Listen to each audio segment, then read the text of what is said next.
Welcome here, Chris. Going to start with our second training covering the Trivium method of critical thinking. I'm really psyched to have you here. Here's a opener for you, Chris. Why don't you start us out with where did you first hear of the Trivium or critical thinking? So critical thinking, in particular, logical fallacies, are something that I had been somewhat familiar with. These are things that my brother had introduced to me in my theist days when he was the black sheep atheist of our family, and I would constantly have debates with him, and he would point out my logical fallacies that I was using in defense of uh, creationism or whatever you want to call it. So that was my first introduction to logic and in particular fallacies. Let's see. And then the Trivium, I am very, very new to it. I think prior to reviewing the documents that you had shared with me to review before this meeting, the only other exposure I'd had to the Trivium as it is arranged that you sent me was at Anarchapulco, a conference in Acapulco, Mexico, 2019. So almost exactly 1 year ago,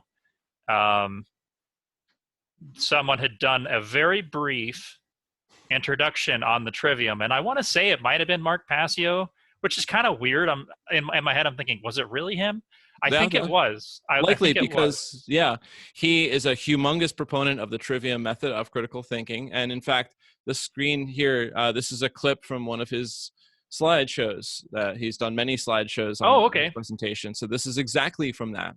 That's why it's familiar then. Yeah. So I think I had seen this briefly, but it was kind of in a altered state of mind, and Okay.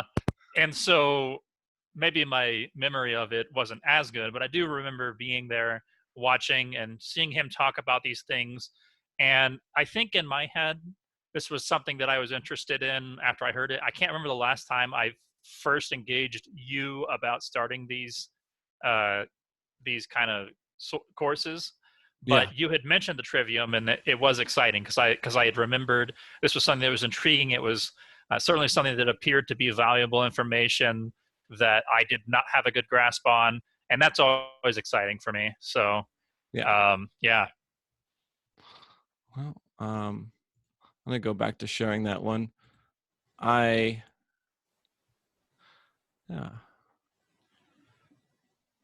Oh, I guess Oh, I did not go sharing it. Okay, fine. wait, hold on. Try it one more time. I think something popped up on my screen, and I wasn't sure what to click. Okay, I see your screen sharing now. Yeah. So I had a better image than this one, but anyways, here it is, the Trivium.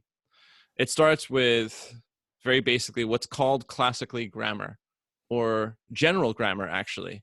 What that is, as definitions, words, terms.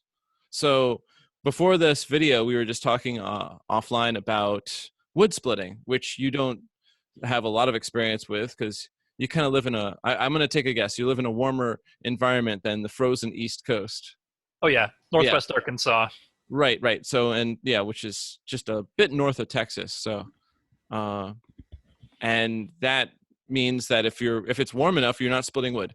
I spent years, like months and months and years splitting wood. So as an example, when we were discussing that, the few things that I would need grammar wise, or the definition wise, is the components. The wood, like a log is things that you split. How long of a log, and then that's length. So shorter is easier to split, longer is harder to split. The tool, the axe, or also a sledge or a maul, which is like a sledgehammer but with a sharp edge to one part of it. Just adds a lot of power to it. Both of which are hard. Like a chopping block. These are like terms of it. Wood grain. Where's the wood grain? And knots that are in the Yes. wood. Those are the curly cues that you see in the grain that make it much harder to split with your human energy and muscle power. So those are, Daryl, yeah. um, I have the image up on my other monitor here, Yeah. just for the recording's sake, it actually is just a very small image version of it. If you double click that, I'm wondering if it will. Um, What I'm saying is what you're sharing with me, I can see it, but it's it's so small. small, there's no way anyone would be able to see it. That's harsh. I'm sorry. Yeah. It's So, okay. Like everything is on point. I followed you. I just want to make sure in case somebody else were watching this yeah, and they were trying to figure out what are you talking about? What is this grammar? What is this input? Um, right. Well, I am gonna find another one here. I know that there's betters to touch on. Where's the other one here? This one. I'll do this one. Okay.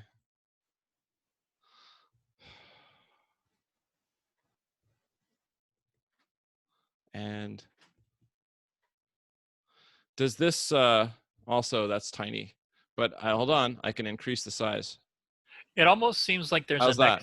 a next step maybe, because what I'm seeing is what it appears you're sharing is your folder. Or hold on, let me see. It could be a lack of understanding on my part here. Let's see. Share. No, wait. Don't use your share. I'm sharing. I'm the one sharing. So, Okay. what do you see on your screen here? Because I I know I'm. see it's a folder and I see a check mark next to the folder, but I don't actually see the document open. Oh, okay. It looks like you're sharing the folder specifically. And so I see all the contents of the folder, which is a very small thumbnail of each attachment. How about this? Perfect. That's it. I don't know what Okay. you did. That's it. Yeah. Okay. So to go back to the example, grammar. It starts with just knowing what the terms are. And thankfully, for something as simple as chopping wood, simple but complex, it's, those few things that you need a chopping block. Chopping on straight on the ground is much harder. That's for your advanced wood splitting person. Chopping on a chopping block, it allows the axe to go through the wood and hit the chopping block. That's a clean slice all the way through. You just need a few definition terms like that. And the wood grain, so you know that you see, oh, this end of the log has lots of knots. You can see it all gets curly and it twists. You can see the side of the log. So you can see that this one, it obviously has branches coming off. Those branches symbolize where it's curling. Mm. And the place where it's straight, well, that's going to be easier. So you put the straight end up and you put the curly end down so that your And it power can go through it. and you may also maybe in the grammar side of things, you might research tree rings, and you might understand when you see the rings closer together, it means that the tree was slower growing in that particular span of 1 year. Are you familiar Yeah, with tree rings? absolutely. And However, so, how it relates to your axe going through the wood, well, I you think might, it does. I think you might find that its relevance might be downplayed compared to the simplicity of you want to, like the easier, you want to learn how to split on easy straight logs that have no branches coming off and therefore no curls. You want to get good at this first. And so the grammar is easy logs, straight, no curls, no branches coming off of it. So therefore there's no curly cues. That the safety of holding the axe, there's all these positions of it. So it starts to, you are going a little bit into the who, what, where, and when, basically. Who are you going to learn this from? And in the case of wood splitting, I highly advise that you'd be learning with an experienced splitter who's showing safe handling of an axe, how it's held, so that you're always in serious control of this thing, so you never let it fly away from you, or in some unfortunate cases towards your foot or your leg, like that. You're always super in control of this thing no matter what, even when it glances off, because sometimes that happens, it glances off of that.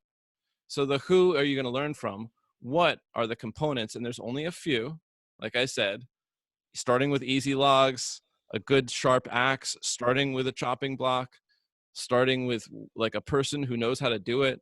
Where you're going to be doing this outside, of course, hopefully Right. in good weather, so it's not super challenging to you. And where also is distance too.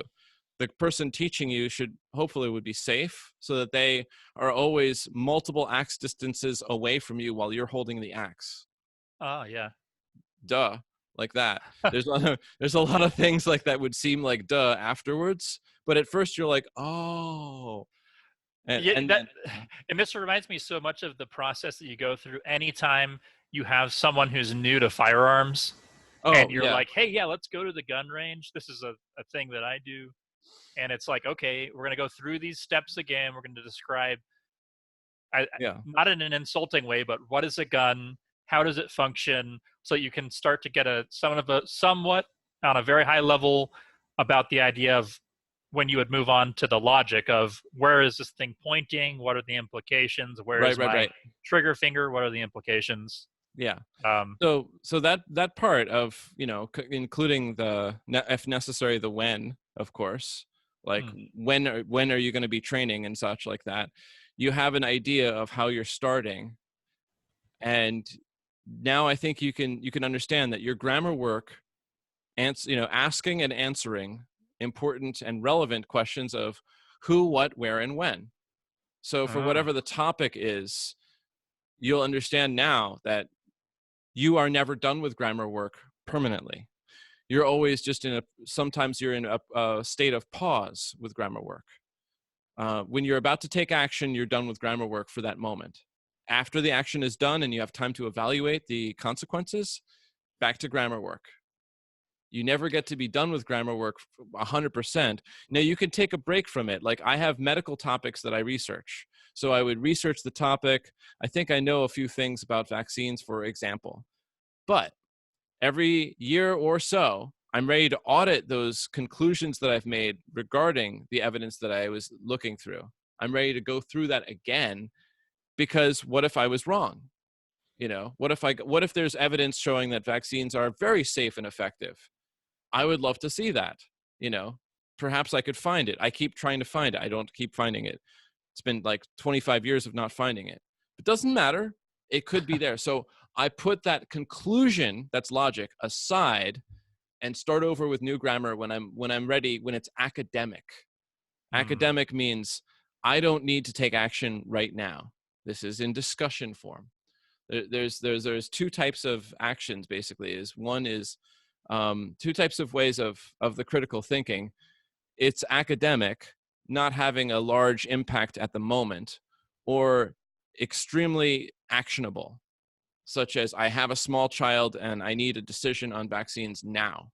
huh, You know, so thankfully, I have no small child. So right now, my child's 24 and very adult, and so that's not my responsibility, or it's not something that I have a pressure to have an answer on. You know, but right. when it comes to something that's extremely actionable and answerable, such as when do I throw down on investing in Bitcoin again?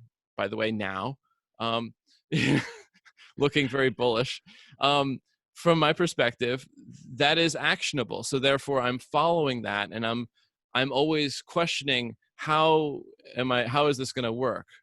Grammar work is not ever done. It's a systematic way of looking at things if you're going to have an open mind about it. Obviously, there's it's the moment of when you're needing to come to an action decision is where you're temporarily done with grammar work. You follow me? Yeah. Yeah. Yeah. So yeah, in the case of learning to split wood, it's just a few little things about who you're going to train with, and having hopefully that they show you good safety on axe handling, so you're always super in control, so you never cut yourself, and you certainly never let go of the axe and let it fly off into who knows where, and so that even when you miss, you're still in control and in contact, and you're in like everything like that, and you're starting off with easy logs instead of having some wise guy set you up with the hardest knotty wood, and demonstrating how you suck. you know so you if you have all of that covered, you're able to go to the formal logic. That's just very basically, what is it that you how is it that it works, and how does it sort of work, and how does it not work at all? So in the terms of splitting wood, hopefully the person training you will show you the actual form, like it's done in this way because it works, creating this result. and they demonstrate that, and that of course gets to the third part of showing you how. But they're describing how, why should you hold tight, why are you holding with one hand tight on the bottom hand of the axe, and why is the other hand sliding, why do you do it that way? And there's the reason why, of course, is because it provides incredible maximum joules of energy or impact, by that way. One hand is always tight to the axe, the other hand is the sliding hand, and that's adding the power to the strike. Therefore, you're always in control. That's the why. That's describing it before doing it even. Why are you always several axe distances away from the person not splitting? Well, that way, so that just in case you miss and it flings aside, you don't hit them or cut them, like that. And also, if the log that you're striking, the log can split away really quick. The log is going to split away fast. They need to be able to jump aside if they're really close, or much easier just to be distanced away. So it's not, the logs that are split aren't going to hit them. That's why they're that far away. Why do you hand off an axe and say, got it? It's so you don't drop it on their foot, or they don't drop it on their foot. You have like a rule similar to guncraft. You have simple rules. Got it means that now the person is holding the axe and you can let go. They have little got it rules. I learned this as a little child, Not everyone does these rules, of course, just like people don't handle guns perfectly safely either.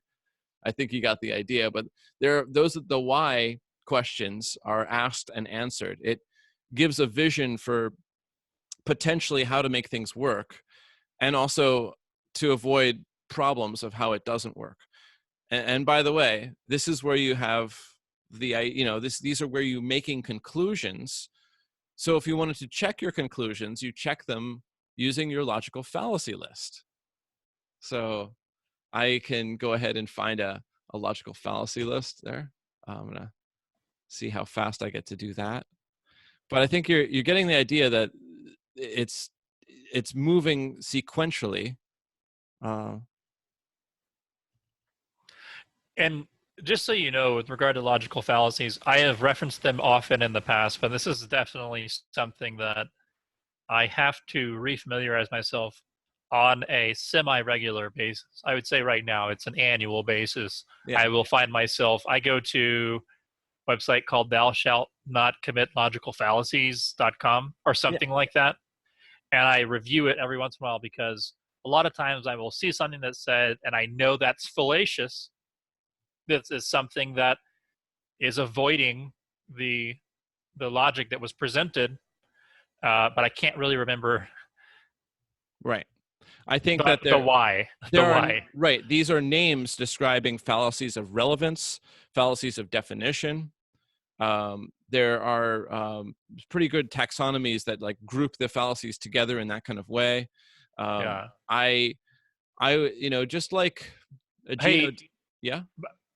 Just so you know, again, the attachment, it's showing the folder again, not it's showing the folder and not that. Okay, that's a problem. So hold on. Like for me, it's fine because I can really quickly adapt. But I know, again, if there's anybody else watching this, there it is, trying to understand.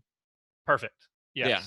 So here's a list of fallacies that they cover a bunch of them.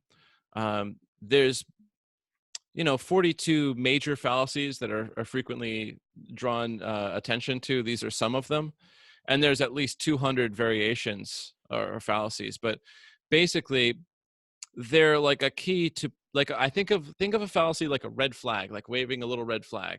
That's just simply saying, "Hey, Chris, maybe this might be barking up like the wrong tree. You might, if you go in this direction, perhaps what happened, you might be making a choice that won't get you to your objective.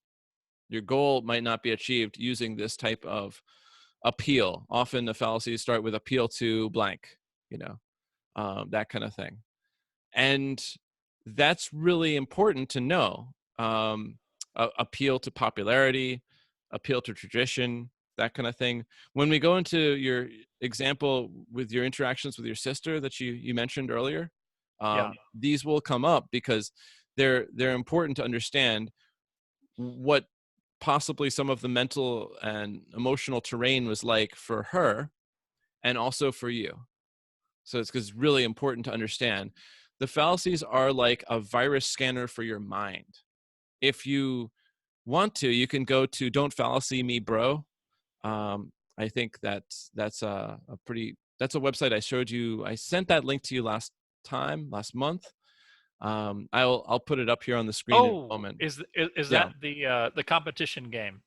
it is a competition, but I mean, it's also, it's straight up a game that makes learning the fallacies more fun, I I think. I I Yeah. did. I was tackling that, and it is interesting. I saw it, and I thought, I wonder how long you have to go on this to get to the scores of the top scoring people, because they had so it was so high. I was like, I Oh my don't get God. it.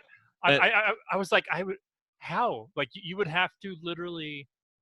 You need to memorize those fallacies in order to do so. And because just like, yeah, I think of it like the board exam for logical fallacies.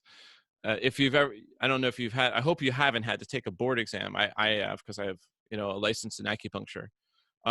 Board exams are filled with these trick questions, essentially, that where it could be this, it also sort of could be this, and then obviously it's not this, it's not this, and it's not this, you know, if Huh. you've studied the material.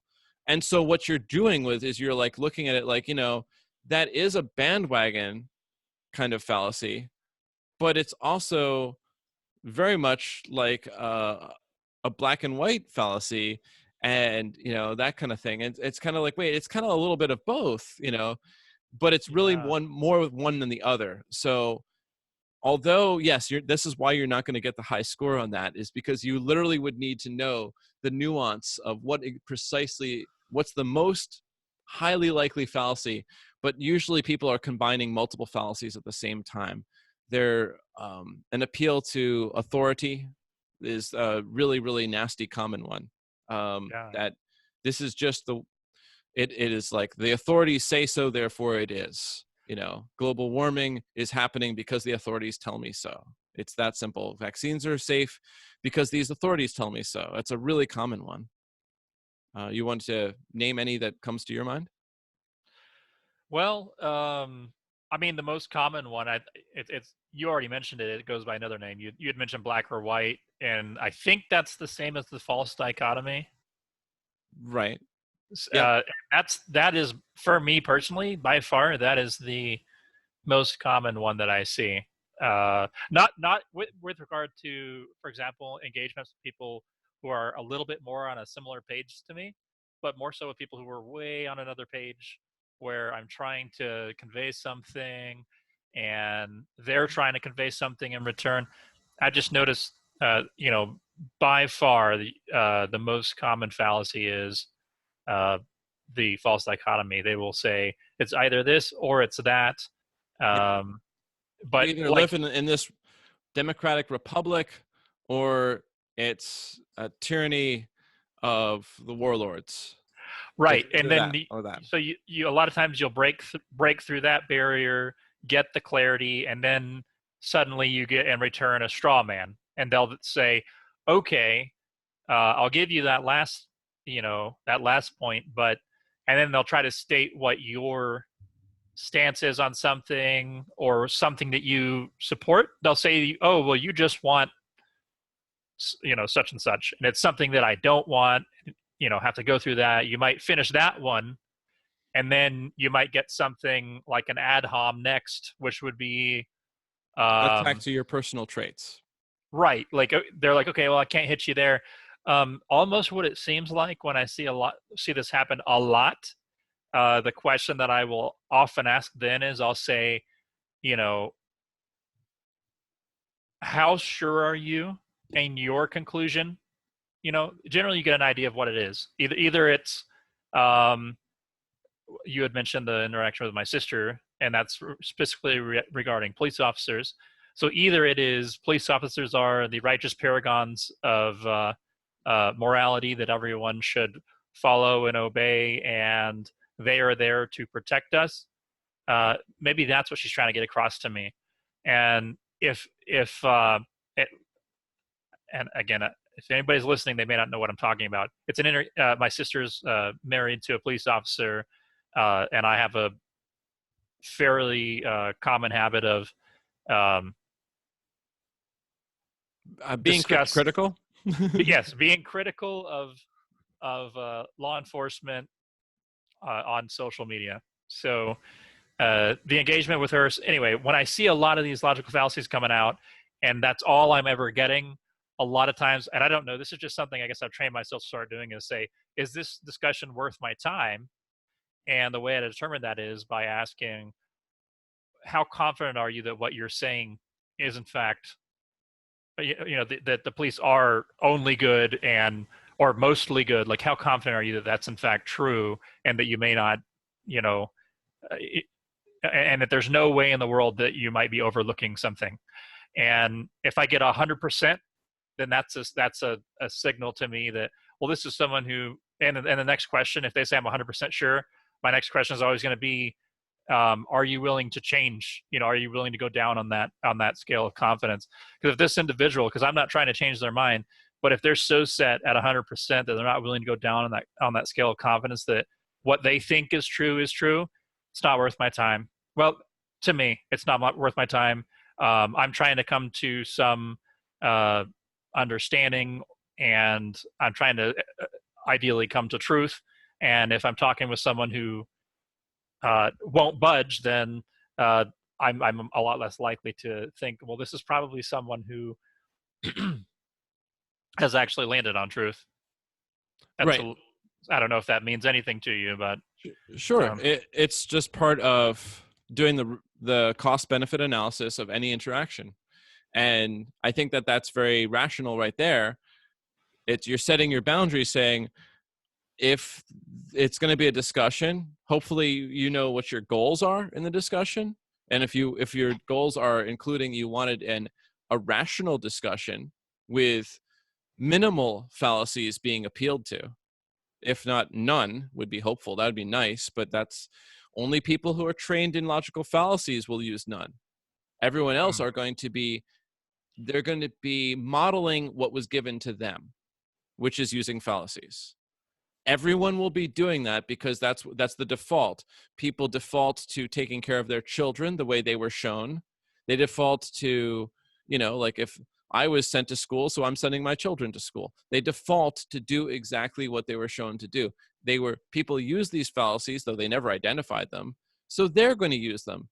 So if you wanted to interact only with people who studied the fallacies and don't use them, you'd be living a very limited interaction life. Yeah. Because it's a world of people who use fallacies right now. And so, I just I enlarged it just to try to move around. The appeal to authority is humongous for many people. Appeal to emotion. The middle ground, people would say, well, I don't think the 9/11 happened exactly the way the conspiracy theorists said, but I'm sure it wasn't the way the government said, so it's somewhere in the middle. And it's like, well, that's an assumption. That's called the middle ground fallacy. But it is not in any way, just because it happens to, you picked two and now you're thinking it's between the two. That's just an assumption.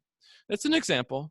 So for most people, they're going to do this because I would say that they have a desire to confirm that their conclusions are correct. Logic is all about conclusions. So what you did was very perfect in terms of making harmony with people. That was the first training we did. If you're going to make harmony with someone, you're going to need to know, are they building their self-esteem on keeping the same conclusions, on being that firm in their consistency? Or do they build self-esteem perhaps the way you and I might, which is to find out ways that we got it wrong and acknowledge them? Because I find that the only reason I would be impassioned about the topics that I like to talk about or discuss or investigate is because I have concluded that I was erroneous about my conclusions before. But there are many people who feel, and they make their self-esteem based on keeping the same conclusions. They would call people who change their mind a flip-flopper rather than say, being consistent with rationality and logic. Instead, they want to be consistent with keeping the same conclusions, especially if the conclusions are all about connecting them to their group. if the group that they're connected to is all invested in it, it's like that quote, basically, it's very hard to explain something to someone and have someone understand an idea if their salary depends upon them not understanding it. And in this Yeah. instance, their salary could be the emotional dividends that they get back from being connected to their husband or wife, their close friends and their family, the people that they work with in the people they interact with most frequently. Hmm. If their emotional salary is, if everyone uses all of these fallacies, you get to basically be like them by doing those things. And by being like them, you're connected to them. You know, That's really interesting. yeah, it's Yeah. called So, conformity signaling. You signal your yeah, conformity, like, like there's, signaling that you're in heat is a different thing. Signaling that you're a conformist is talking the way other people talk and demonstrating that you think like other people think, that you're part of their thought group, you're in their in group, and you're connected to them. it's interesting. So there's this phrase that I use very often with people, and the phrase goes like this: the stories we tell ourselves. It's the whirlwind within our minds. It's what keeps us in a certain focus or having a certain perception of what it is we're doing in this world in this moment. It's the stories we tell ourselves. We tell ourselves, I'm someone who values freedom. I'm somebody who uh, cares for people who are uh, maybe struggling. I'm a caring person. Uh, I'm a fiscally prudent person. These sorts of things. It's the stories we're constantly telling ourselves. I never thought about it. Whenever you presented it that way, where a lot of these people are, it's almost like they're trying to comfort themselves in discussion and say, for example, when you use a straw man fallacy, it's almost like a self-comfort. It's like you're trying to hug yourself and say, hey, this is something you don't believe, right? It comes at the cost of making it sound as though the other person does believe that. But you're saying, well, at least I don't support, you know, poor people dying, that sort of thing. It's just, I don't know if that makes sense, but it is very strange. I never thought about that interaction where people are, um, anyway, that's just kind of how I see it, Right. in a way. So it is like that. I think that's part of the empathy. In this case, it's tactical empathy. It's not sympathy, and it's not that now you're going to have to go into an emotional throes of identifying with the person, but that you're understanding them a bit more, which is also part of logic, that this is where they're coming from. They're trained to use the fallacies. So step one is accepting the world the way it is, like accepting the wood grain the way it is. Not gonna not gonna yell at the wood. I have to split a knotty piece of wood requires a different skill set and also a different tools sometimes. And the same thing with dealing with people who use lots of fallacies and are firm on their conclusions, which is their form of logic. You know, they're or what I call it's in the quadrant of logic, or not quadrant, that section. It's them forming their conclusions. They try to ask and answer why questions. It Yeah. might not result in, I would say, stellar, basically results. For it might not like end up like equaling that, but at the very least, it will add up to the one very important thing. They're saying what other people said, they're doing what other people did, and it connects them to their group. Hmm. It signals that they're connected to their group, and that's incredibly important because without the group, they're in danger. And that's a very Right. primitive feeling of danger. So when you can understand that part of them, you can see, oh, they're saying this thing for consistency. This is going into, I'll open up that thing of those values today. Why would a person do that? It's because they have a strong desire for continuity, and like it's continuous across their lifespan. Other people said it, other people punished and rewarded them. They're dishing out punishments and rewards. That's because it's the way it's always been done. And then you could identify that's an appeal to tradition, but they're not going to identify that. So one of my first things I say is definitely study the fallacies, but do not attempt to be someone's unpaid logic coach. when Yeah. they didn't pay you or ask you to train them in this, then you'd want to be careful. And because there's nothing as irritating as trying to coach someone who doesn't want to be coached. And Right. yeah, like that. Well, and so having been okay, this is not at all attempt to get anyone to give up their faith-based beliefs, but having been someone who was heavily in a faith-based belief, is fear and faith-based, Yeah. um, and been on that receiving side of someone telling me what the logical fallacies are. In fact, that's where I found the site called "Thou Shalt Not Commit Logical Fallacies." Was my older brother shared that with me uh, in our discussions, where I was the role of the theist and he was the role of the atheist. And I remember when I would receive those, I didn't care. He would point out, he would just uh, state, this is where the burden of proof lies, or he would say why, or he would say, this is the fallacy that you're using, etc. And I would see those, and I would understand that there's something called a logical fallacy out there, and that I just used it, and I would understand that, and I was perfectly fine with that. I was like, okay, why should I care? Like, to me, I'd be like, oh, like the burden of proof thing. I'd be Yeah. like, okay, I get that the burden of proof is on me, but so what? You still can't prove that a God doesn't exist, right? So you have to tell me, why should I care, right? Yeah. And so it's almost like saying, so what is that question? What is that question that the other person that's using these fallacies, that they would maybe want to understand to make logical fallacies worth getting into? I think that question is, um, Show me the application.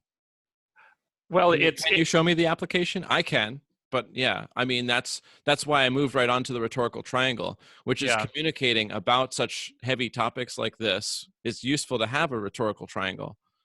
So maybe I could use that first and then answer it. Yeah, and I'm glad you go here, because this is actually something in reviewing this particular document. By the way, I see it just fine. It's big on the screen. The rhetorical triangle is something that I'm not 100% grasping here. I was trying to toy with what that might mean. So Well, it works like this. Right now, I'm the speaker and you are the audience. So I'm tailoring my words, which is in the realm on this diagraph, it's called subject and topic, but it's really actually words in this case. Um, but it could be me up there as like the actor, and it could be the inanimate object as the audience, and then my actions. It could be like that. So if you're in the IT business, right? yes, I Yeah. am a system engineer. Yeah. So you understand, like, I mean, that's you working with these tools and software to get those results that you were desiring, but you have to take those actions to get to, with those tools like that. But in the realm of speaking like this, it's about knowing that you, like in this case, I'm tailoring my words to fit Chris. So you're my audience, and when my words don't quite work for you, or sometimes my screen share doesn't work for you, I change the screen share. That's an example Hmm. of it. I change it to fit the audience. The You know, perfect example in my job. Um, I'm kind of a jack of all trades IT kind of guy, and I work a lot with system engineers, um, uh, as well as network engineers and developers. And if we're ever troubleshooting something, we may have a network engineer on the call. I'm there as a system engineer from a server side, and I may have someone application side, the person who actually wrote the code, um, who's on the same account team as I am. And when we're talking, I will have to almost translate for two sides. I'll translate for the developers or translate for the network engineers. So my focus is heavily on, okay, I need to have the IP addresses are what the network engineers are looking at. So while we're in conversation, we will have a developer state a server name. And I immediately know, well, I know that that means nothing to the network engineer. And yeah, so I'm going to find a way to get myself into the conversation, but in a polite way, and say, and I'll say, okay, so here's the source that he's talking about. I'm basically providing the direct translation to uh, the receiver the individual who is receiving that message, and I say, hey, I get that you don't understand what he said when he said the name of that server. Here's the IP address because that's what you're looking for. Right. So in the center, with intention and purpose, that's your goal, is obviously to finish the job, which requires the understanding of the audience. And so so when you're hearing someone else be the author of words, and you're noticing that those words are not reaching the audience that is intended for, so you're stepping in to add more words to convey meaning to the audience. The rhetorical triangle is a reminder that the author has, just like the burden of proof is on the person who makes the claim, the author has the burden to convey the intended message understandably to the audience. It's not on the audience to understand the author. It's the other way around. And so then the pivot point on this triangle is what unfortunately is labeled as subject topic, but I would just say it's words in this instance, and it's the message, that's what it's supposed to say. Message right there, instead of subject and topic. It's the message. The message is altered to make understandable and useful for the audience. The whole thing is that the triangle in the center is there to understand the objective, the goals, the words that you take, your actual message, where it says subject topic, that's your actions. And obviously resources are time and attention span. There's limited time and attention span for everyone. So the point on being an excellent speaker is to convey that very rapidly. And like when and to track also, you're tracking the audience. So when the audience is not getting it, you have to change that really quickly. Stand-up comedians do this rapidly. For them, for all the good ones that I've ever heard and hear, when they're talking with each other about their performances, they always make mention that it's never the audience's fault that the audience didn't get it. If a joke bombed in Pittsburgh that did really, really well in LA, it just means that they didn't convey it to the audience correctly. And they always keep the rhetorical triangle in mind without actually knowing explicitly what we're talking about. They just knew they like really good ones. They never would blame the audience. They don't say that was a shitty crowd. They say, no, it was them. It was on them to change the message in just the right way, with intonation, body language, etc., reading the crowd, that's tracking the audience, and changing the words and changing the output so that you get the intended result. And around that, this is the circle of context. The context of being in Pittsburgh is different than the context of being in LA. That's the composition. Yeah, and you know that it reminds me of a lot of my social media interactions with people.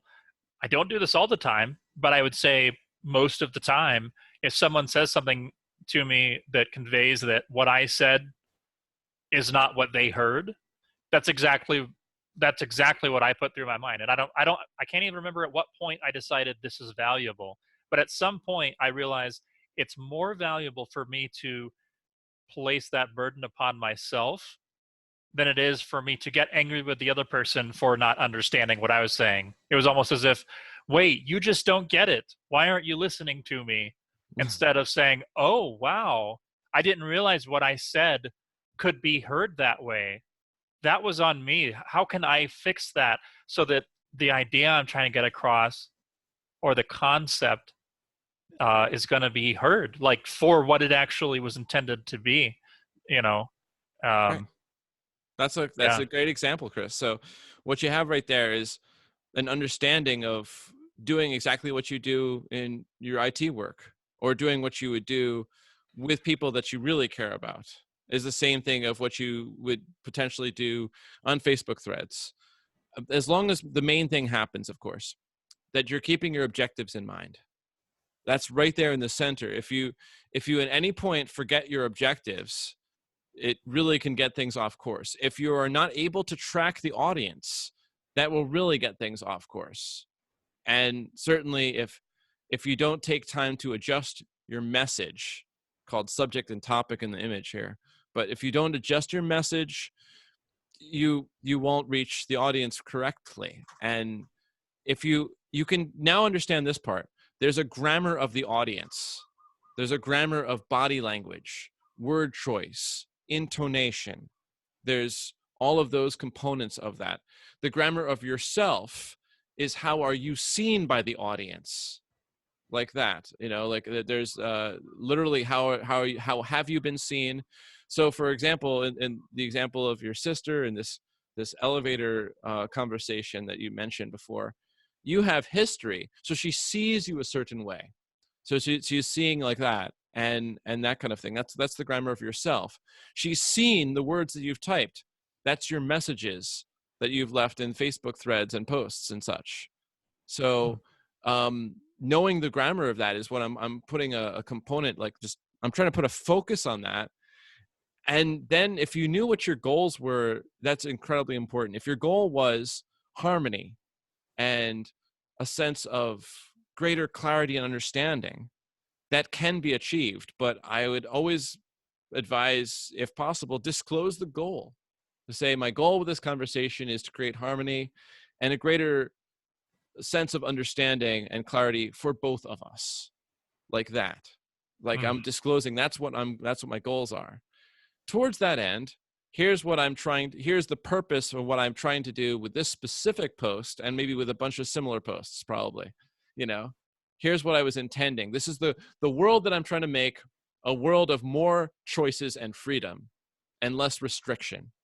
As I see, restriction creates problem, and choices makes things awesome. Just like, I don't want vanilla or chocolate, and I get to vote this coming November. No. I want to pick whatever I want. You get to pick whatever you want, and that works much better. The world of ice cream is the same as it would work that way too. The problem, of course, is like a world of plurality instead of monopoly. They're not used to the word plurality, so I have to it stops them. So I might have to change the word for some people. People have a tendency to blip over words that they're not used to hearing. They'll blip over that, And that's something I struggle with, is in discussing things with people, I get so lost in trying to figure out if they understood what I said, because I have my own vocabulary, and I will say, and I use the word plurality often, and that word is incredibly important to understand what it is I just said. It is so important. If you don't know what that means and you just glance over it and assume that may not be important, I don't know if it's important, I'll just assume it's not and do my best with this. Yeah. I struggle so much with, when I talk to people, I am so in my own head thinking, do they know what that word means? Because I am aware of my unorthodox vocabulary, because I didn't always have that, I guess you could say. So that's matching your words to the audience. Yeah. See? And it's true, though, that some people, if you said, my goal is to explain the small concept of monopoly and plurality, are you willing to join me in that? If you did make that explicit, they might simply up and say, no, I don't care. I don't give a crap. I don't want to engage in this. That seems like, it seems boring. It seems like playing the game Monopoly was boring too. And I don't see why it would benefit me. I'm going to make the assumption that I'm correct in this because of Dunning-Kruger, that type of, I think I know way more than I actually do, because I build my self-esteem on thinking that I'm right, instead of building self-esteem on finding out where I'm right, where I've gotten it wrong, et cetera, et cetera. Again, because they are modeling behavior that was given to them. For greater understanding, that's what I'm trying to say. To care about a person without being overly sympathetic is to understand them and where they might possibly be coming from. Always putting I would say the caution, Chris, is to put an emphasis on that a person might or might not be following according to this pattern that you're describing, that I'm describing right now. They might be emulating patterns that they learned from other people. They might have also be emulating a pattern that they learned through the hard knocks of growing up, and they literally taught themselves to do a thing. But most frequently, most people are going to be repeating. They're going to be parroting the same phrases. Again, it gets you points. It signals that you conform to the group. And when you signal that you conform, you get points with them. Yeah. So I'm thinking back to an engagement with my brother. I had went and visited him in North Carolina a couple of weeks ago, and my wife she was already asleep in the other room, and he and I got engaged in some discussion about anarchy, I guess. And I'm thinking about. I remember I started to implant things into the discussion, and I thinking on it. I think it's interesting to hear you say that. I would intentionally put in sort of rules, or almost say, just so you know, I don't mind if you interrupt me, especially if something I say doesn't make sense, because I get frustrated whenever I'm uh, unable to find the right way to say things, and I don't know what it is that I said that you didn't understand, that sort of thing. So yeah, I've noticed a lot of times in conversation, um, you're right. A lot of times people are trying to be a preacher, and Or um, saying what was given them. yeah, they're exactly, and it's like, hey, look, there's divergence here. There's a uh, something that we have a disagreement on, and you know, my goal is usually clarity, and so I would appreciate if you would interrupt me anytime you hear me say something. Interrupt me, or at least say, hey, just so you know, I don't understand something you just said. And it's weird, it's basically like you said, it's upon me. The responsibility is on my shoulders to get that message across accurately, or clearly would be the word.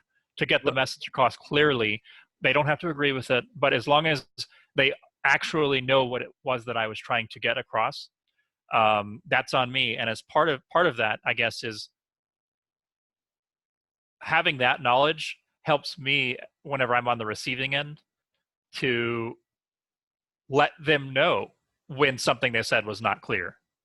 A lot of times it's, I heard what you said, and I can think of 3 different ways to interpret that, because I've engaged in these kind of conversations a lot with a lot of different people. So a lot of times I'll have to stop them, and I will. I'll say, hey, I hope you don't mind me interrupting. It's just, I don't want you to waste your time talking to me while I'm stuck here in the back on something you said. And I right. just want to clarify, what was it that you said? What was it that you meant by what you said? Anyway, Yeah, just came to mind. that's that's an important thing to look at. See, all of this, these are methods that we've been going through. I just put up the methods of the quadrant work that we covered last training, and the methods are there to be pulled out and used when it's useful. So in the same way as I would analyze what the grammar of the situation is, like with a person, like for example, the you and your sister, I would analyze what are the potential logical fallacies being used. I keep them to myself, but I just want to know what's going on. And then with the rhetorical triangle, were the goals disclosed of the discussion, the actual objectives that both of you might have? Guess what? They are separate objectives, potentially. But every person starts with their own individual unique goals. So you could find out that you have the same goals, but it's not a given. And then from there, it's an understanding of the terrain. So here's some terrain going on. I wish that everyone was super rational and logical, but no, they're not. They're very emotional. So here's a method that I like to call quadrant work, to look at the emotional component going on. And how about like this one? Just like you gave it to me before the call, before this training started, just go over but briefly, what happened with you and your sister in the elevator. Oh, sure, sure. Um, we've already gone over a little bit of it. I have a tendency in social media to challenge ideas, such as the idea that police officers are there to protect us, or that they do in fact achieve the goal of protection. Perhaps I talk any number of things that suggest maybe we need to give people the option to find another strategy other than these police officers. If you want the police officers and how it is now, you can do that. But let other people do their own thing too, and not impose that upon them. And in particular, the one common theme is, I am a heavy advocate of the use of self-defense against police officers. This could be members of any law enforcement, FBI agents, it doesn't matter. I strongly advocate the use of self-defense up to and absolutely including lethal force if necessary. Unfortunately, this day and age, if you're going to successfully defend yourself from law enforcement, odds are extremely high that lethal force is the only amount of force that will successfully do that for you. So I'm not saying people should defend themselves against police officers using that level of force. I'm saying if they do, they were not wrong to do so, assuming they're acting in self-defense.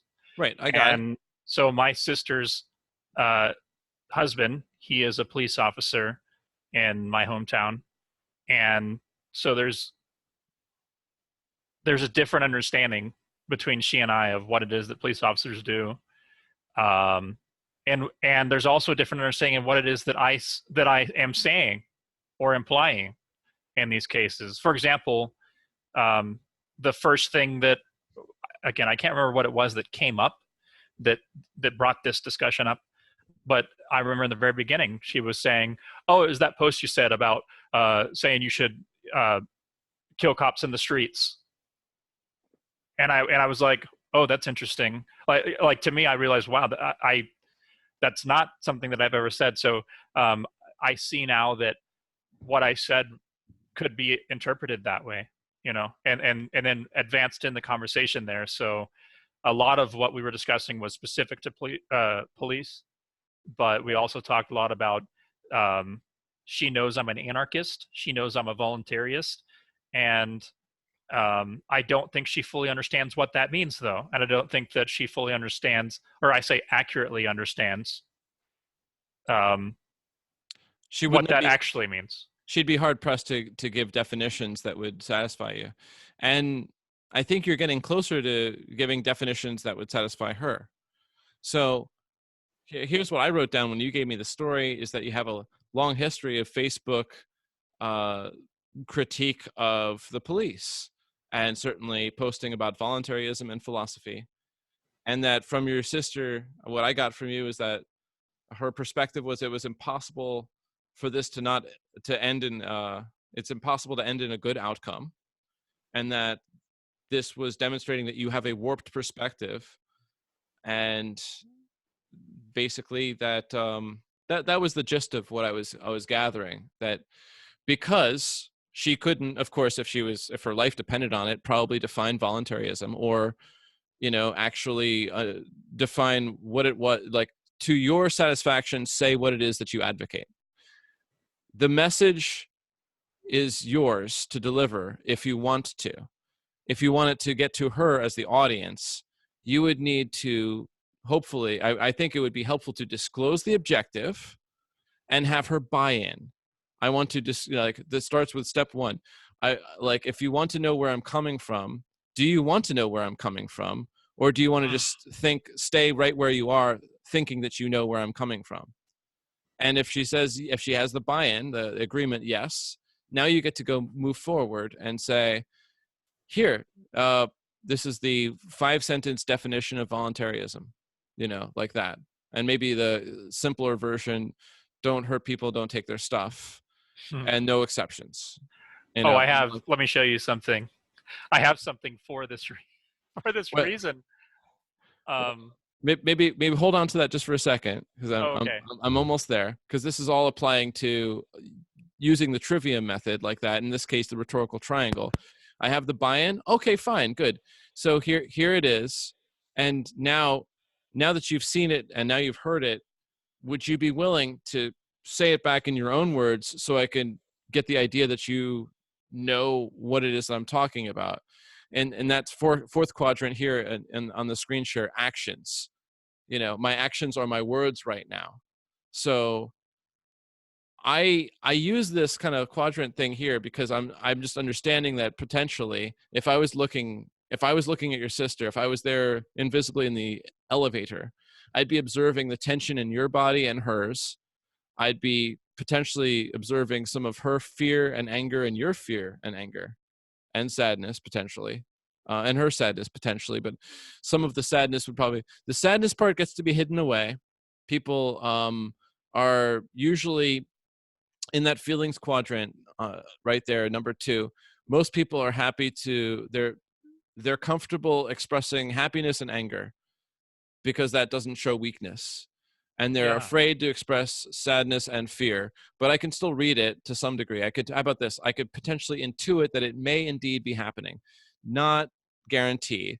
I could understand her values were to stay in connection with you and connection with her husband, the fear and the connection with her friends and family. So she's afraid of losing the connection, and she's frustrated because the words are not bridging the gap. So there's the frustration. I call it, it's anger Mm. essentially. And so knowing that there's desire for connection, understanding, harmony, safety also, she's imagining that your perspective is warped because she's imagining, so she doesn't have a clear vision.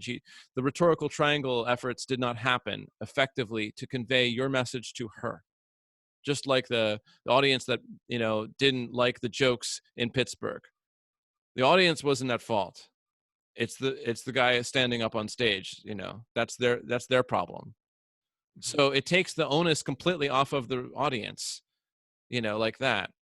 If they have a buy-in, you have an agreement for understanding of one thing at a time, then you can actually do that. Like, to even the simple agreement of, I want harmony with you, and going like that. And then you get to finally go to the tangible actions. Now I'm going to start with one objective at a time, and lay out the objective and see if we have buy-in on that. I'm going to now try to convey some words, not too many. I'm going to see, can they give it back to me? So I have that will help me understand that they have clarity and understanding, that we share an understanding. And when we have those two, now we can, I can actually move to see, what are the observations now? Is there less tension in this elevator? Because you both wanted the exact same thing. You both wanted harmony. You both wanted connection. The values are the same for everyone. It's just that some of us value things more than others. Like, I don't value equality of resources. That's actually a tangible, but equality is more of a thing. Like, there's nothing in nature that's equal. you know there's nothing equal to anything. There's nothing that's exactly the same. Everything is completely different. But some people value a sense of justice and equality more than I do. I remember being like that. So I can understand that value because I've had it. And they can understand my value of effectiveness because they also want that effectiveness too. They could understand my value for harmony and security, since they have those values too. They just might not have a different set for how much they want it. Does this make sense? Yeah, it does. It does. Yeah. So, yeah, to go back into that, if you were seeing yourself through this lens, you could see that all of the terms on the screenshot here, this is grammar. This is the grammar of the emotional terrain for any individual. And as I tried to give in the last training, start with analyzing yourself first. That's the part that you can be sure about. Then, with obvious skepticism and questions, imagine that you are in the other person. What might they be thinking? That's the observations. What are the main thoughts that they might have? You can ask for them too and get clarity. What are they feeling? A lot of people won't be very disclosing of that, especially about the sadness and fear part. Yeah, People will it's want to a hide that part, but you right. can It's a still, vulnerable thing. I right, don't know. right. I don't know why that is, but yeah, it's a It's real emulating. vulnerable situation. They were trained that way. They're like, it's kind of robotic, unfortunately. They're only doing what they were shown to do. What we're Oh, doing is we're breaking out of that. We're like installing like a new program. They're running an old program. I've noticed a lot of times when you do, if you share that and you say, like I've noticed sometimes I will admit that I am lonely. A lot in the past, especially like 5 years ago, very angry and lonely were the two states. I would express the anger, but I would not admit the loneliness. Yes. And because that it was such a vulnerable thing, I felt like it was vulnerable, and maybe that is because it's a program that people aren't used to. Yeah. And if I know that people are trained to go with the offensive program of anger and action or whatever, as opposed to going with the connection defensive cooperative program, which is, hey, I'm sad right now, I'm not a threat to you, I'm just sad, you know. um, People are tend to be open to that. I've noticed it, but it's so Sometimes. hard. Yeah. Sometimes they're not, but Right. The thing about sharing any of these internal components, any of these quadrants here, is that it's only relevant if the person cares. Okay. In other words, I my thoughts are relevant if they care about my thoughts. How I observe things is only relevant if they care about that. My feelings are only relevant to people who at least have shown some history of caring about my feelings.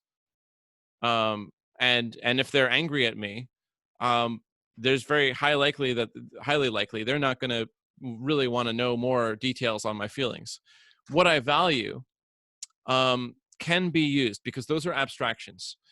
Most people are two quadrant people.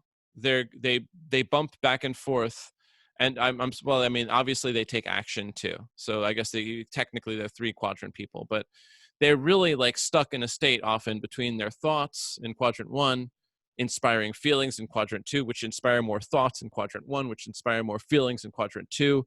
It's a little loop. It goes back and forth like a Mobius strip. Um, and then eventually they choose to take some action. And the people who are very wordy, the people who use lots of extra words, what they're trying to do with those extra words, so you can have a little empathy for them possibly, Chris, is that they're trying to discover the values subconsciously. They have no idea that this is what they're trying to do, but if they just said enough words, maybe they could feel better about that quadrant, about like that they want that. And now I'll put up those values on the screen in a moment, but what I'm just saying like that is that while your sister's there in the elevator, bringing up this topic at this seemingly like 11th hour moment, because you're yeah. soon going to be parting ways, right? So Well, at and it was our grandmother's funeral, is yeah, why we were there. So yeah. Well, I mean, I guess it's not the end of your relationship because you still are brother and sister for the next bunch of years. So basically that was the point, to try to drop this to say, if you were to see, you could see the thoughts potentially, you could see the anger and the fear and the sadness, and you could probably intuit some of these qualities, which I'll put up on the screen. Those qualities of harmony and connection, gonna one thing at a time.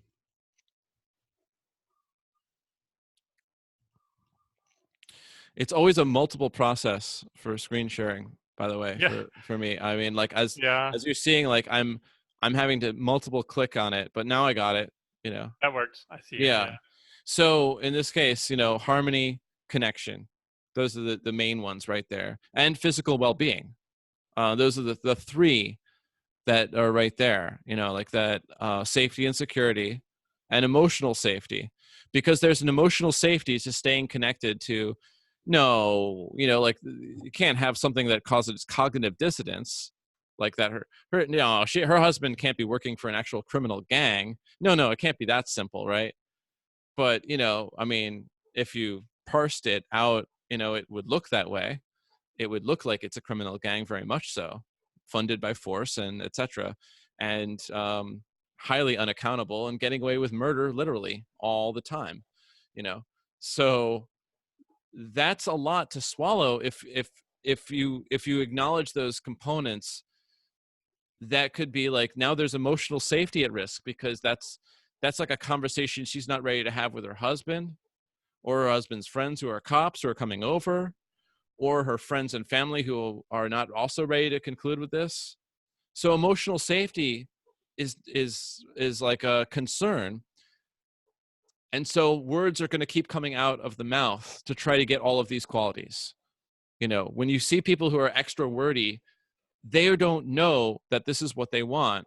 If they just cut to the chase and say, hey, Chris, I don't even want to acknowledge the evidence that you have to share on this topic, because I'm noticing that I feel so emotionally unsafe when I think about trying to, if I thought for a moment that the evidence that you had was going to disprove my conclusions and was going to actually show that I was in the wrong and that my husband's in the wrong for choosing to be a policeman and like that, I feel unsafe because my whole world of connection is missing. Like I would now have to question who I'm connected to, and I don't have harmony and ease and efficiency and peacefulness. If that would be that's a hell of a lot of humility to expect from someone, not to mention self-awareness. So Hmm. rather than expecting people to be suddenly changing into humble and self-aware beings, which I don't advise, um, I look at it this way: I say, I'll do the work for you with the caveat that I don't know. I'm guessing. This is a super educated guess because I think I'm going to make the claim I'm pretty good at this now. That's a pretty good guess.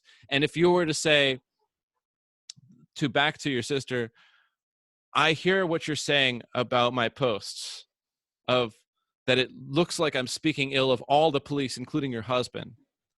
And I understand that could, like that I've got evidence that I'm ready to throw forward that could cause you to question your own conclusions. And that if you did question those conclusions, it would threaten your actual connections to the people that you love. And now then you'd be lacking in connection and harmony, and that would suck. So rather than do all of that, I just want to acknowledge that could be happening inside you maybe, but that's kind of like diagnosing. So I'd be careful on that one. I'd say this could be concerning to you that I'm bringing these things up, to say it with less words. It's concerning that I bring these things up to you, and I hear you on that. I hear also that you think I have a warped perspective, and that's concerning because then it seems like I'm not seeing the world with clear eyes, and that I could create danger and hazards with lacking safety. Do I have that right? Is that correct? Or did I get that wrong? This good thing is people will always tell you if you got it wrong, you know. And when it comes to like, is it that you wanted to really basically keep the harmony and the connection with me and with your husband and then with everyone that you're already friends with, and to basically keep the perception that you're safe and you have safety. You certainly have safety from me, and like that kind of thing. And when I would address it that way, I find that people are like, yeah, actually, I do want those things. So I go to quadrant 3 frequently, these qualities. Since I know them by heart, I can go right to them and say, is this what you wanted? And I ask a question. I don't want to talk about their feelings because that's vulnerable, unless they're kind of a touchy-feely person and they're cool with me mentioning a question about their feelings. Are you feeling, would you be willing to share your feelings? And if they're not actually disclosing all 4 of them, if they're kind of, if they're giving judgments that aren't feelings, then that's something like, do you think that behind this resentment that you said is, would you call that anger? Like bluntly spell out one of those 4, or a flavor of the 4. Frustration is fine for like, or mildly frustrated to enraged, Right. mildly bummed out to deep despair, you know, but words that are actually the feelings, calm peacefulness and satisfaction to, you know, like, I don't know, definitely powerful joy that's exploding, and also, the mild anxiety to terror, you know those are words, but people will often hide behind judgment words or descriptions of events instead of actually saying their feelings. I feel judged. That's not a feeling. That's just another judgment. Yeah, but I don't try to correct them while they're talking. I mean, not unless I'm teaching them how to do this work. I just try to like acknowledge, okay, do you think under the feeling of being judged there is any anger that you would have there, or frustration? I just like, if you're willing to talk about your feelings, again, don't talk about their feelings if they're not willing to. So I point them in this direction. I say, is it this that you want? Did you want more connection with me? Just picking one, the big one. Or did you, as far as the warp perspective, does that concern you about safety for yourself and me and others like that? Pick one. And then if it's a yes or no question, that gives them a chance to go there in that quadrant. This is part of the rhetorical triangle thing where I'm tracking them and I'm tracking to see as an audience, what's going to be the powerful impact. These are powerful tools to know by heart. As I'm pointing to the screen right now, it's only the headers that are really important. Play, autonomy, physical well-being, honesty, connection, harmony, meaning, a sense of purpose, basically. That's in meaning. And then there's nuances in all of that. It's similar to when I was describing emotions, the 4 of them, there's gradations of them, of each of them, as long as they're truly an emotion. Then there's gradations. These are all abstract. If you go into, an actual tangible, that's no longer abstract anymore. So these are all abstract. And the reason, just like in equations, abstractions are used to solve equations. So this should hit your logical mind like that. That's the purpose of having them in abstract form, to form a question that can get to your goal with a person. And hopefully to identify what their goal is. And if you have a mutual goal, then, you can do that together. Wow. Yeah. Way better than just opening up that machine gun and seeing what you hit. Yeah. And it's also way better than assuming that people are going to change or demanding that people will change the way that they're talking and the way that they're thinking and the way that they're emotionally reacting. Because they're just going to go ahead with the same pattern that they've learned. They are not interested in going to learn a new skill unless they have a buy-in. Like real buy-in is money. That's a true buy-in, that their person is willing to learn a new skill. Another buy-in is attention span. I train with a guy with these skill sets twice a week, like every week for the past 8 years now. And it's been incredibly invaluable. We don't cover the depth of every single thing in each of these settings. We would stick to small components, but it's very much helped me to understand what's going on in a person is also potentially what's going on in me. And it's very important to start with me before I ever think that I can jump to the other person. So yeah, I'm going to jump back to it because this is still some grammar. I'm jump back to the quadrants because I know that is good to have up on the screen. When you were there in the elevator and she said, this, you keep, you keep saying crap about the police and how they're killers, and your focus on your voluntarism and your philosophy makes me think you've got a warped perspective, Chris. I think that this is impossible to not have a good outcome with voluntarism. And your reliance on self-defense, it seems like this is also part of a warped perspective. So as I said all of that and pretending that was your sister, what are your observations and thoughts?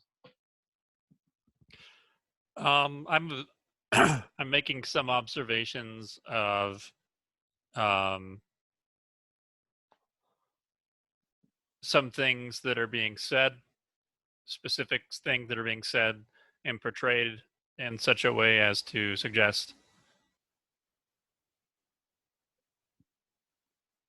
something that's not true, I guess you could almost say. Like Okay, I'm hearing things being true. I'm hearing something that's not accurate. Not accurate. Yeah. Let's see, feelings a lot of times. I oftentimes become more aware of feelings whenever anger comes up. And how about in that moment in the elevator when this was sprung on you? Yeah. What were your feelings? Fear. I did sense a bit of fear because very often times in the past when these conversations have come up, which are relatively often, I don't talk to my sister that often, but when I do, it's not uncommon that this comes up. And when I do, oftentimes I walk away and I find myself thinking, I don't think I was understood, or sometimes uh, I now realize that I now better understand that they have even less understanding of me. Like they don't know me. I thought they didn't know me very well, but now I'm coming to realize that they really don't have a clue about what it is that I value, why I value it, what it is, etc. Right. Again, it's all. I know that's a very selfish way, but that's what it is, So it's fear of this. Oh no, I'm about to become even more aware of how much I did not realize. Right. So third quadrant, the values that you find are lacking right at that moment in the elevator were, and I know that that's, Well, you just said harmony. them. Yeah. Harmony would be probably the biggest one, but trying to think of how to even convey it. Um, so Understanding. Maybe you wanted more understanding, clarity, perhaps. Uh, you wanted I trust. You wanted her to trust you, like that you obviously aren't stupid. You have no, you do this stuff because you've actually investigated. I So, guess my face to I tend to interact with people online a lot and get along with them really well, and in my face to face, real conversations, um, when these sorts of things come up, I guess what's your go-to? well it's I want to say connection is my goal. So here, let me say this. So I always tell myself, that this is my the meaning of life for me is to align my perception with truth. But at the same time, if I'm fearful that someone is misunderstanding me, it's almost a I don't have that many people who disagree with me in my face-to-face conversations, like who will engage in these conversations. This is someone who will, and I value having connection with people who disagree with me in my face-to-face conversations because I can get a lot more information across to them face-to-face than I can over the internet. And so um, I guess there's, with my goal, my value being truth, the fear there is that this source that can help me better align my perception with truth, which is the person who can tell me what I don't understand. I'm sorry. It's the person that disagrees with me. I need to engage that. I need people to,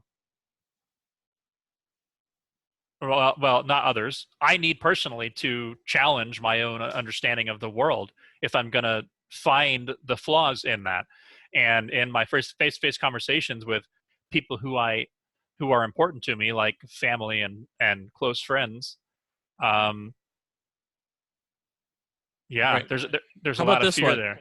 So, in quick time, because now that you've spent a couple times training on this stuff, try to see if you can say how it went down on your side, your observations in, like, we're talking concise, your feelings concise, the values that were inspiring those thoughts and feelings, and the actions that you took. So this is Oh, like rapid assessment. so okay. So the initial feeling of fear. No, it starts with observations. Sorry. I'm sorry. Yeah, you're right. Sorry. Yeah, I'll put it back up on the screen. Sure. Observation is um, the observation is something was said about my stance that is false. Well, something It's was said, concise. and the feeling was fear, and the action. Oh, wait. Hold on. Values, dude. Oh, I'm sorry. Okay, so the fear because I value connection with this individual. Yeah. The action is I will I ask a question of the individual, something like, um, "Are you interested in me describing what my stance is in that regard. Like on that subject, are you interested in hearing what my stance is there? I won't even Okay. say that's not my stance. I'll usually just say, are you interested in hearing what my thought is? They'll tell me what it is, and then I'll say, are you interested in hearing what it is? The implication being that's not what it is. So, Right. Which that almost that readies me to bring up another slide, which is the okay. 4Ds, you know. But that was a good breakdown of you. And I think earlier I just gave a breakdown potentially of her, because we both could potentially give a breakdown for her because we don't know her, because we're not inside of her, but we can guess. That's what this tool is for. Once you know you, what I would do as a higher level skill set using this in real time is to identify, just like you did really rapidly, something was said about me that was not accurate. I feel the fear. I want the connection, and the connection is lacking now. So, the action area to get that connection, you could simply jump right to the gun of, I'm noticing that we have less connection since as soon as you brought this up, and I'd like to have more connection with you. Do you share that goal with me right now? That's one potential way, but that's literally making a request of the other person. But what if you were talking with someone who doesn't want to make a connection with you? Yeah. F you, Chris. They're totally done with you, and there is no chance of making a connection with you at the moment. What you still could do to deal with the fact that you have fear and the same thoughts going on is you can imagine that you still know that something was inaccurate. That was a bunch of inaccurate things about you being said. Still have the fear. You still want the connection. What are you going to do now or soon to increase the quality of connection in your life? Not necessarily as a request from the other person.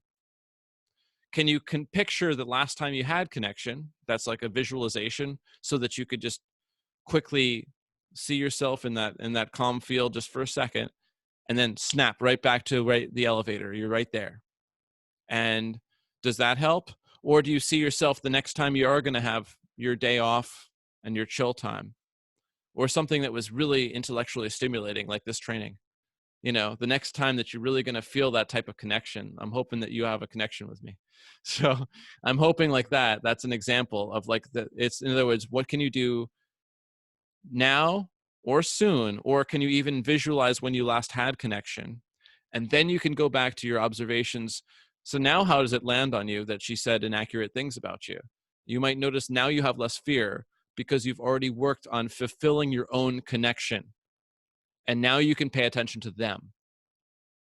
Now you can pay attention to your actions in more, without necessarily asking them to help you out with your values.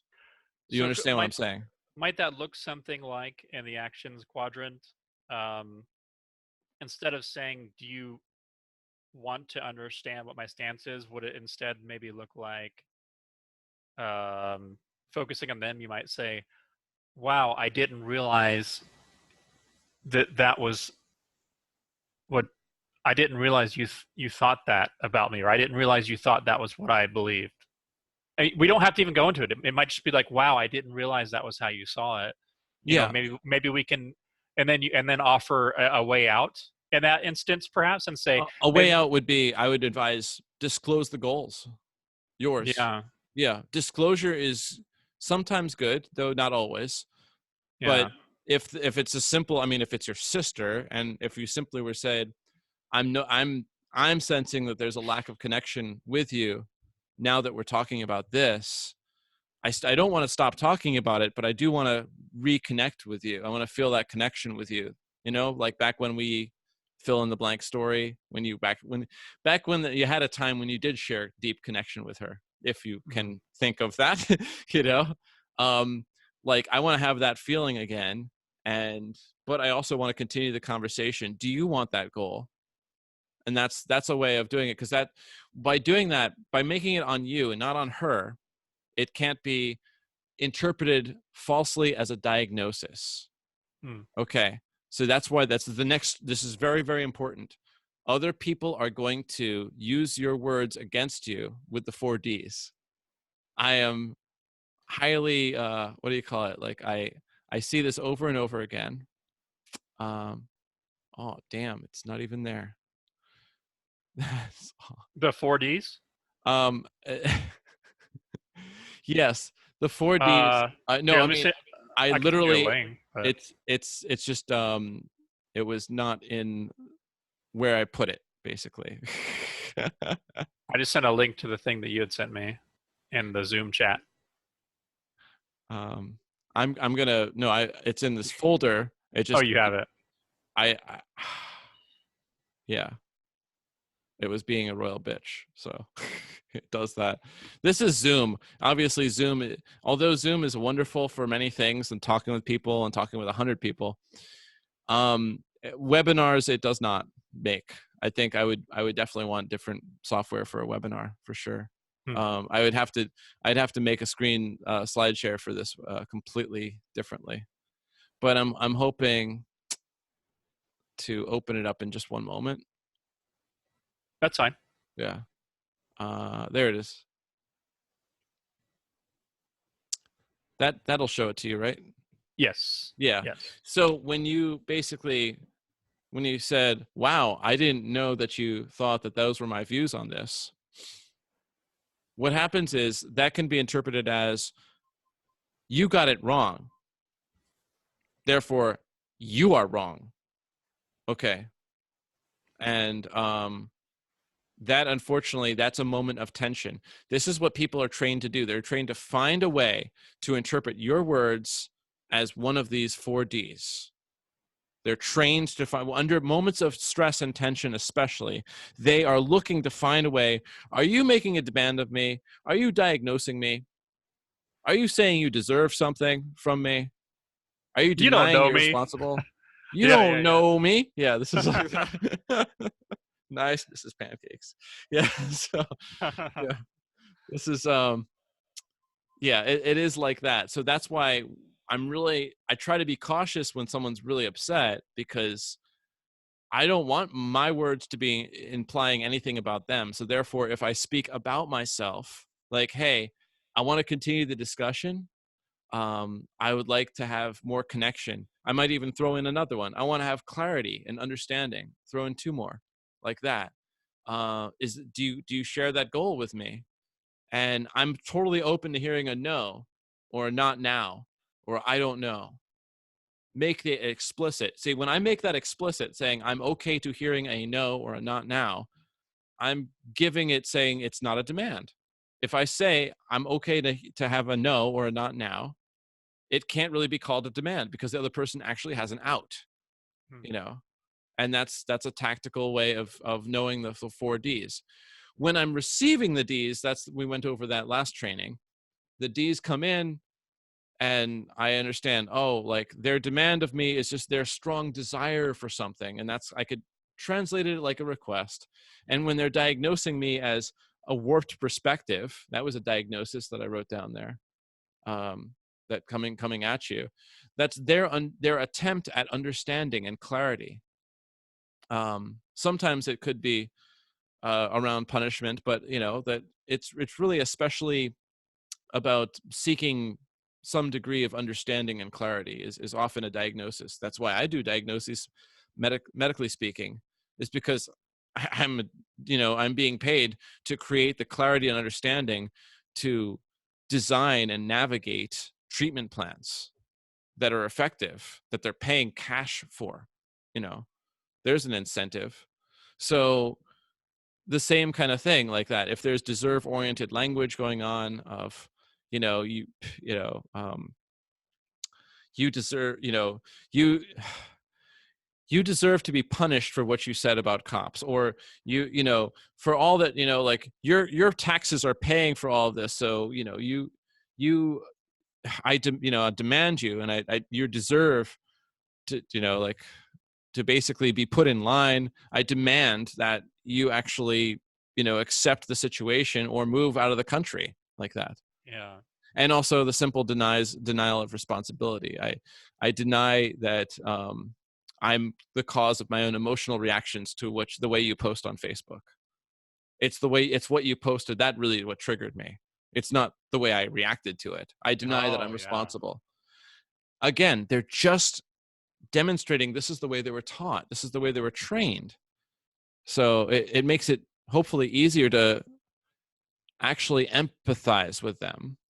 Again, not having to, fully love them, depending on, you can if you want to, but just to understand them potentially, always with the caveat that you don't know, you're not in their head. With questions that are about like about yourself, is highly less likely to inspire their anger and their interpreting it as a 4D, as any of the Ds, than if you were to sort of asking questions about themselves. Now, you can ask questions about themselves. In fact, you have to, of course, but to be cautious so that you could, basically weight the questions like that as a request explicitly. You make it very explicit that you're saying, I'm okay to hearing a no or a not now, or I'm not sure. And with a diagnosis to say, this is not to imply that I think you're wrong, but I'm trying to aim for understanding. Is this what you're after? Is this what you want? Like that kind of thing. And I go to quadrant 3. I speak of the values because those are abstractions. They're not specifics. It's like, are you wanting to maintain a close connection to your husband and all of his friends and your friends? Is that what you're after? Is that like, and did what I say potentially disturb the harmony around that? Like did what I write disturb that harmony? I totally like, if you're doing it that way, it's cautious, and certainly potentially they can actually respond nicely to it. And then finally, just keep in mind that this is training, that everyone that you interact with is trained to use the 4Ds. Everyone that I've ever interacted with is trained to use them. Almost no one is trained to translate them. No, almost no one is trained to actually calm down, mind their quadrants, meaning like that I identify my observations and thoughts, I know my feelings, I know what I value, and I'm going to give myself that value a little bit more right now so I can feel more present. If you can do that like that, that's what I'm aiming for, Chris, so that no one can get you off balance. And then you can pay attention to them. And now that you're standing solid, you can offer them a helping hand up by offering, is this what you want? And, they'll say no if it's not. How about this? But just so that you're on the same page, goals and the actions that you can take together to get to the goals, and the resources that you need to take those actions to get to the goals. That's going to be one of the next lessons coming up, by the way. That's why I don't have a slide share for that, Right. But that those 3 parts are part of Getting Things Done by David Allen. They're 3 of the 5 parts that he mentions, just goals, actions, and resources. So just to cover it very briefly, sometimes a person doesn't have an idea of what goals to do. Basically, they're not sure what the actual objective is to take. Sometimes they're not sure what actions will be effective to take those to get to that goal. Like, I don't know how to get harmony with you, Chris. Obviously, you hate cops. I have no idea what to do. Like that. And sometimes they might be like the point is that we need to talk about it. That's the actions that we need to do. But do we have the time? Like, do we have the time right now? That's the question. Right. Standing at the elevator and pressing the reopen button over and over again because you're about to walk away, but it came up in such a short amount of time. Is this really the time? Because the elevator is literally closing over and over. Yeah. When you are tracking how the resources are being allocated, you can understand that now you don't have to, you could say, I want to help with this, but I can't right now. Because this is going to take a lot more time. But I invite you to let's make the time to take the time. That's the action. I could plan and schedule that, like we planned and scheduled this training. So yeah, I'm really curious. What are any questions you have of the training so far? Well, I think I'll have to review this recording. A lot of times I can get the knowledge, but the understanding isn't there until I apply it. So I need a little bit of time to. I will probably watch this at least one more time, if not a couple times. Uh, Catch some of the things that maybe I could try to employ in my discussions, both on social media and in person, and see if I can catch some of these. Um, can I catch myself engaging in a D of disconnection? You know, Yeah. and because it's not that I'm not familiar with these things, but I don't get that in understanding until I actually try to use it in person and Right. actually apply it. As far as the questions, I think everything was pretty well handled as far as describing things. Again, I just need to take this now. Hopefully, next time we come, we can start out with, whether it's before we actually start a recording or something. Maybe I can tell you. Maybe you could ask me. You know, what's an application that you used of what we talked about last time, and Yeah. I could talk to about that either on recording or before it or something like that. Yeah. So I think that's what I need going forward at this point. It's an observation I've had that I think is really fascinating. This being a really early introduction to the Trivium, I actually see the Trivium in. Um, we may have discussed this. Anthony Magnabosco. Does that name ring any bells for you? No, it doesn't. I'll write it down. Well, if you would be interested in looking, he does epistemology. He calls it street epistemology.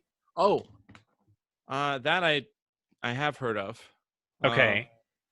So it's a very fascinating, and as we were going through this, because I've seen most of his videos, it's all about talking to people about a stance they hold, particularly a belief in something supernatural that they believe in it, oh, and in particular, go ahead. maybe I think I have watched a video of him where he sets up a "I'll talk to you about anything" table. Yeah, And okay, so I've seen this guy, and I love he that work yeah because it's a few key questions that he asks that yeah would lead towards an open discussion, and they start off with like near 100% or 100%, yeah and then with patience he sees a lot of people through to the point where they are able to acknowledge that I guess they can change without forcing it upon them or making them yeah feel. Because again, like I mentioned, the training that he doesn't. This is what he does not mention. So I have watched Anthony's at least one of his whole videos yeah like that.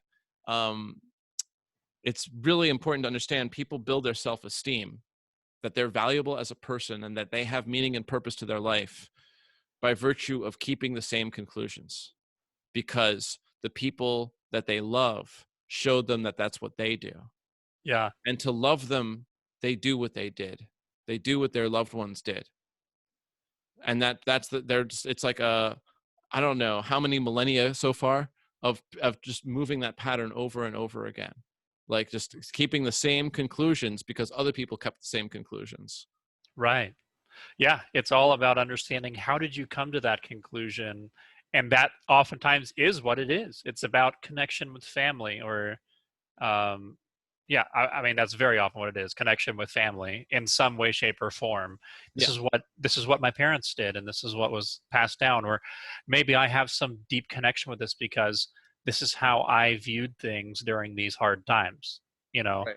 that sort of thing. Um, so anyway, I was just going to bring that up because it's just fascinating to learn about the trivium in a more formal, not formal setting as this, Yeah. and to hear and to see the parallels exactly into that method that Anthony uses in his street epistemology videos when talking with complete random people on walking trails and college universities, and it's just really cool, and it's really neat also, kind of getting into the trying to think of how to say it, like the D's of disconnection. He's able to avoid a lot of that Right. by one of his goals. A successful interview is one in which the other person doesn't even know your stances. Yeah. Yeah, that's true. All, Uh, which and is like, yeah, for interesting. me, a successful session with a client, medically speaking, is one where they certainly have no idea what my views are, because it's not the Daryl show when they're paying me to help with a medical problem. Hmm. You know, Yeah. and I'm not going into me. It's about them, and it's all about them for the most part. Right. So, but I'm used to that. I'm in the service business. You know, they show up with money and a problem, and they leave with less money and hopefully less problem, and that's the point. And any point where that fails, including if I talk too much about myself, that's where it stops. You know, or soon is going to stop. So I think that disclosing goals is very useful tool. And I think that I was going to emphasize re-going over the quadrant work rapidly. Yeah, So that, I you know, haven't gone through the rapid when I yeah. and like I had said, I was up till 3:30 in the morning in my mind. I Oh can yeah, go no, through it. I can follow, but you did I, great. You did, I no, have that not was gone rapid through it enough. rapidly. So Yeah. But I'm I was kind saying of that, like I wasn't even in the right order. So yeah, no, it was just fine. It was just, I think it takes practice to memorize four things, right? Observations, feelings, values, and actions. And then just from there, it could, at first it takes minutes, and then eventually it takes seconds. And then and when you get really good at it, you can rapidly like doot, and then you're like at your values, and you're quickly plotting, are you really lacking connection that bad right now? Like, do you have any connection to draw upon for this moment right now? Or do you have any harmony in your life right now? You with your home and your hoodie and everything, and your awesome headset, do you have what you need? And when you come to that realization in a split second, you're more solid. This is kung fu of their heart, and a little bit kung fu of your mind, which just means that you're standing strong.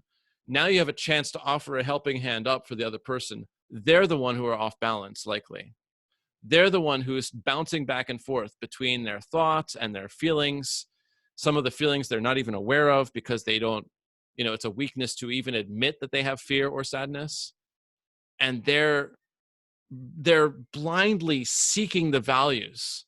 That's why when you encounter a wordy person, it's what they're doing is they're trying to actually seek satisfaction with the values without even knowing which values they are. And the more words they use, the more desperate they are to get to those values. And that their action is to use more words. And they're stuck like that. The chances is now to the opportunity is to understand that might be what's going on. And now it makes them easier to understand. And hopefully that makes it easier to care about them. If you want to, that's optional. Caring about people is optional. And I think I'll leave the training right there because it's a good 2 hours. Well, hey, I just want to say I think it's absolutely fascinating, this blend between the Trivium and the nonviolent communication, or the quadrant work that we went over last time. It's fascinating to see it all blend together. When you told me today that was what we were going to be doing, I was like, oh, what's that going to look like? It's very fascinating. So I Cool. appreciate your time doing that. You're quite welcome. So stay on. I'm just going to end the recording. And for everyone else who joined me in the recording, thank you so much. Wishing you well.